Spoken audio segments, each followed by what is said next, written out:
The family of a 9-year-old girl who was shot and killed while riding in the back of her family's truck is back to square one in their fight for justice. A grand jury decided not to accept charges against the man who shot her while he was aiming for someone else who had just robbed him. Marcelino Benito looks at what's next and the new effort to find the person who set off this deadly chain of events. Marcelino.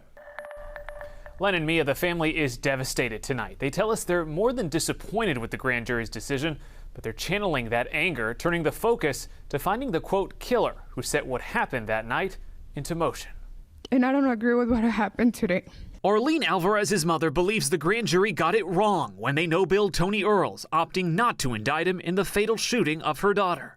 I lived that moment, and I go back to that day every night. I don't understand his innocence. He gets to see the light. My daughter doesn't.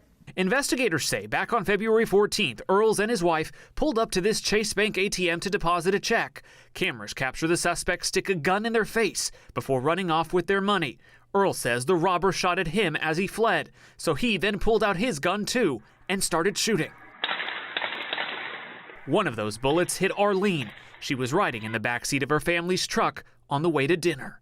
This grand jury declined to find that it was a criminal intent that he had.